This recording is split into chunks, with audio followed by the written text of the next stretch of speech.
जंगल में अभी बारिश हो रही है। चिड़िया के तीनों बच्चे बहुत डरे हुए हैं। उनकी माँ खाने की तलाश में घर से बाहर गई है। बच्चों ने पहली बार बारिश देखी है। उन्हें पता नहीं कि बारिश के समय पर क्या करना चाहिए। भैया अंदर आ जाओ, बाहर खतरा हो सकता है। माँ ने कहा है कि मेरे आने तक घोंसले से बाहर नहीं जाना। अरे मैं बाहर झांक कर देख रहा था कि ये आवाज कहाँ से आ रही है। मैंने देखा कि आसमान से बहुत सारा पानी नीचे गिर रहा है। कुछ भी हो भैया, लेकिन तुम माँ के आने तक बाहर मत जाना। टीलू बाकी भाइयों से सबसे बड़ा और समझदार था। उस पर अपने छोटे भाइयों की देखरेख करने की जिम्मेदारी थी। अपने माँ का इंतजार करने के सिवाय बच्चे कुछ और कर भी नहीं सकते थे। इधर लाडो चिड़िया बारिश से बचने के लिए पेड़ की डाली पर रुकी हुई थी। उसे भी अपने बच्चों की चिंता हो रही थी। मेरे बच्चे ठीक तो होंगे ना? बारिश शुरू होकर भी बहुत समय हो गया है। मुझे जल्द से जल्द अपने बच्चों के पास जाना होगा। वो बहुत डरे हुए होंगे। इधर बारिश रुकने का नाम नहीं ले रही थी। कालू कौवा तेज बारिश में अपने घोंसले की तरफ जा रहा था। तभी उसे लाडो चिड़िया एक पेड़ पर बैठी हुई दिखाई देती है। वो उसके पास चला जाता है। अरे लाडो, तुम यहाँ? तुम अभी तक घर नहीं गई? इसका मतलब तुम्हारे बच्चे घर पर अकेले होंगे। हाँ कालू भैया, मुझे मेरे बच्चों की बहुत चिंता हो रही है। लाडो, मैं तुम्हें डराना नहीं चाहता, पर तुम्हें बताना ये बहुत जरूरी है। सुना है एक खतरनाक चीलों का झुंड हमारे जंगल में घुस आया है। हाँ कालू भैया, मुझे ये बात पता है। जब मैं कल बुलबुल चिड़िया के घर गई थी, तब मैंने देखा कि एक चील बुलबुल चिड़िया के बच्चों को खा रहा था। बुलबुल घर पर नहीं थी, फिर भी एक बच्चा जीवित था। मैंने उसे बचाने की ठान ली। तब मैं उस चील के पास चली गई। अरे ओ चील, छोड़ दे उस बच्चे को, नहीं तो तेरा बहुत बुरा हाल होगा। चील को गुस्सा आ गया और वो मुझसे कहने लगा, अरे ओ चिड़िया, तुम्हारा दिमाग तो ठीक है ना? भाग यहाँ से। अगर मेरा पेट भरा हुआ नहीं होता तो मैं तुम दोनों को भी खा जाता। पर देख लेना, आगे चलकर तुम मुझे कहीं पर दिखाई दोगी तो मैं तुम्हें नहीं छोड़ूंगा। मैं तुम्हें उसी समय खा जाऊंगा और डकार तक नहीं लूंगा। ऐसा कहकर चील वहां से उड़ गया कालू भैया। तभी वहां पर बुलबुल चिड़िया आ गई। उसने देखा तो वो बहुत दुखी हो गई, क्योंकि चील उसके 2 बच्चों को खा चुका था। अरे ये क्या हो गया? मेरा तो सब कुछ लूट गया। ये सब किसने किया? मैं उसे नहीं छोड़ूंगी। अरे बहन, तुम्हारे बच्चों को चील ने खाया है। अगर मैं ऐन मौके पर नहीं आती तो वो चील तुम्हारे तीसरे बच्चे को भी खा जाता। तुम्हारा बहुत बहुत शुक्रिया। मैं तुम्हारा ये एहसान जिंदगी भर नहीं भूलूंगी लाडो चिड़िया। पर मैं अब उस चील को नहीं छोड़ूंगी। मैं उसे जान से मार दूंगी। वो मेरे आखिरी बच्चे को कभी भी खाने आ सकता है। अरे बहन, जल्दबाजी में गलत कदम मत उठाना। वो सिर्फ तुम्हारे बच्चों का ही नहीं, जंगल के बाकी पंछियों का भी शिकार कर रहा है। उसे हमें झांसे में फंसाना होगा और फिर हम उसको उसके किए की सजा देंगे। बिना सोच विचार किए जल्दबाजी में फैसला लेना गलत बात है। ठीक है बहन, मैं कौन सा भी गलत कदम नहीं उठाऊंगी। अच्छा, तो ये सब हुआ था। बुलबुल चिड़िया के साथ तो बहुत बुरा हुआ। हम उस चील को तो क्या, बाकी सारे चीलों को भी नहीं छोड़ेंगे। हम उन सब को जंगल से खदेड़ देंगे। तुम जल्दी घर जाओ। हाँ कालू भैया, बारिश रुके या ना रुके, मुझे कैसे भी करके मेरे बच्चों के पास जाना होगा। ठीक है लाडो, मैं चलता हूँ। कालू वहां से निकल जाता है। बारिश बहुत तेज थी। खुद की जान की परवाह ना करते हुए लाडो तेज बारिश में अपने बच्चों की तरफ निकल पड़ी। बारिश की वजह से उसे उड़ने में दिक्कत हो रही थी। उसके पूरे पंख भीग चुके थे, फिर भी वो रुकने का नाम नहीं ले रही थी। उसे अपने बच्चों के पास जो जाना था। वो देखो, अपना शिकार हमारी तरफ खुद चल कर आ रहा है। इस तेज बारिश में इसे खाने का मजा बहुत आएगा।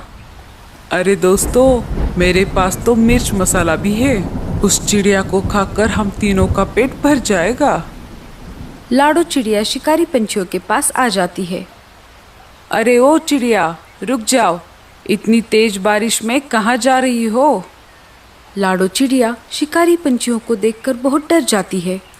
लाडो चिड़िया बहुत ही होशियार और समझदार थी, साथ ही साथ वो निडर भी थी। उसने चीलों के साथ सामना करने का फैसला लिया। जी जी, मैं अपने घर जा रही हूँ। ऐसे कैसे जाओगी? अब तुम हमारे इलाके में आ चुकी हो। अब तुम अपने घर जाने की बजाय सीधा हमारे पेट में जाने वाली हो। उनकी ये बात सुनकर लाडो चिड़िया बहुत डर जाती है। उसे कुछ भी समझ नहीं आ रहा था। तभी लाडो के मन में एक आइडिया आ जाती है। मुझे कैसे भी करके इन सब से छुटकारा पाना होगा। अरे भाइयों, आप मुझे कैसे खा सकते हो? मुझे पहले से ही किसी ने खाने के लिए रिजर्वेशन करके रखा है। क्या? ऐसे कैसे? कौन है वो जो हमारे होते हुए भी तुम्हें खाने के लिए रिजर्वेशन करके बैठा है? वो दूसरे तीसरे कोई नहीं, मेरे खुद के पति है, जो कि एक चील है। मैंने जन्म भर उनकी सेवा की, 3 प्यारे प्यारे बच्चे दिए, फिर भी वो मुझे खाना चाहते हैं। क्या कोई अपने खुद की बीवी को खा सकता है भला? कौन अपने बीवी को खाना चाहेगा जो जंगल में बाकी सारे इतने पंछी हैं? हाँ भैया, कोई नहीं चाहेगा, पर मेरा पति चाहता है। यही नहीं, उसने मेरे 3 बच्चों को भी खा लिया है। अगर तुमने मुझे खा लिया तो वो तुम्हें नहीं छोड़ेंगे। मुझे खाने का हक सिर्फ उन्हीं का है। किसकी इतनी हिम्मत है जो हमसे टकराए? अगर है हिम्मत तो चलो मेरे पति के पास, एक बार लड़कर भी देख लो। अगर तुम जीत जाओगे तो मुझे खा लेना। बताओ, है मंजूर? हाँ हाँ, चलो, हम देख लेंगे उसको। लाडो चिड़िया निकल पड़ी उस शिकारी चील की तलाश में जिसने बुलबुल चिड़िया के बच्चों को खाया था। लाडो चिड़िया आगे आगे उड़ रही थी और शिकारी चील उल्लू के साथ साथ पीछे उड़ रहा था। आखिर लाडो चिड़िया उन्हें लेकर शिकारी चील के इलाके में आ ही गई।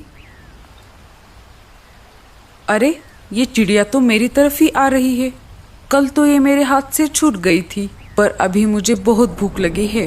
मैं इसका शिकार करके इसे खा जाऊंगा। तुम यहाँ पर ही रुको। अगर उसने तुम्हें यहाँ पर देख लिया तो वो सतर्क हो जाएगा। मैं अकेले अकेले आगे जाती हूँ। जब वो मुझ पर हमला करने लगे तो तुम जल्द से वहाँ पर आ जाना। लाडो चिड़िया उन्हें वहाँ पर छोड़कर चील के पास आ जाती है। अरे वाह, आज शिकार खुद मेरी तरफ चलकर आ गया है। लगता है आज भी मैं पेट भर के खाना खाऊंगा। हाँ हाँ, कल भी तुमने मेरे छोटे छोटे बच्चों को खा लिया, आज मुझे खा लो। वैसे भी मैं जिंदा रहकर क्या करूँगी? मेरा तो सब कुछ लूट गया है। अरे वो बच्चे तेरे नहीं, उन पर मेरा अधिकार था। शिकारी चील उन दोनों की बातें सुन रहा था। उसे लाडो की बातों पर विश्वास होने लगा। इधर चील को लाडो की बात समझ नहीं आ रही थी, फिर भी उसने ये मौका हाथ से गंवाना नहीं चाहा। हाँ हाँ, जैसे मैंने बच्चों को खा लिया वैसे ही तुम्हें खा जाऊंगा। चील उड़कर लाडो चिड़िया पर हमला करने ही वाला था, तभी दूसरे शिकारी पंछियों ने उसका रास्ता रोक लिया। अरे बेटे, तने तो मौज ही कर दी। तनिक रुक जा जरा, वो हमरा शिकार है।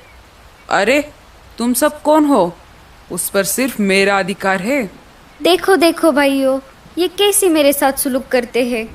अरे बेटे, तनिक रुक जा जरा, नहीं तो तने यहीं पर ही खोल देंगे। ऐसा कहते ही उन दोनों में तेज लड़ाई शुरू हो गई। उन दोनों की लड़ाई देखकर उल्लू वहां से भाग गए। दोनों में इतनी तेज लड़ाई हो गई कि दोनों घायल हो गए और जमीन पर गिर गए। दोनों के शरीर से बहुत ज्यादा खून बह रहा था। लाडो दोनों के पास आकर बोली, क्यों, कैसी रही? मैंने तुम दोनों को उल्लू बनाया। ना ही मैं इसकी बीवी हूँ और ना ही इसने मेरे बच्चों को खाया है। मैंने जानबूझकर तुम दोनों में झगड़ा लगवाया ताकि जंगल के बाकी पशु पक्षी सुरक्षित रह सके। अब समझ आया, शक्ति से हमेशा युक्ति ही अच्छी होती है। अरे ओ चिड़िया, तने ये ठीक नहीं किया। उन दोनों चीलों में इतनी ज्यादा हाथापाई हो गई कि उन्हें अपनी जान गंवानी पड़ी। चलो, इनका काम तो तमाम हो गया। अरे बाप रे, इन दोनों के चक्कर में मैं तो अपने बच्चों को भूल ही गई। लाडो चिड़िया तेज उड़ते हुए अपने घोंसले की तरफ निकल पड़ी।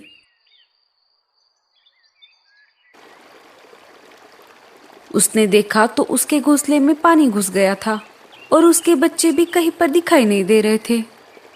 अरे नहीं, ये क्या हो गया? अरे बाप रे, मेरे बच्चे कहाँ पर गए? तभी वहां पर कालू कौवा आ जाता है। अरे लाडो, तुम रो मत, तुम्हारे बच्चे सही सलामत है। जब मैं मेरे घोंसले की तरफ जा रहा था तो मैंने देखा तो तुम्हारे घोंसले में पानी भर रहा था और बच्चे भी पानी में डूब रहे थे।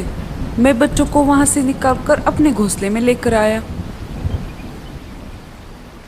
चलो, बच्चे कब से तुम्हारा इंतजार कर रहे हैं।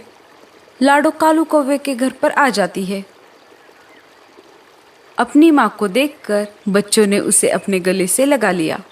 माँ, तुम कहाँ थी इतनी देर? हमने तुम्हारा कितना इंतजार किया। अगर कालू मामा नहीं होते तो क्या होता?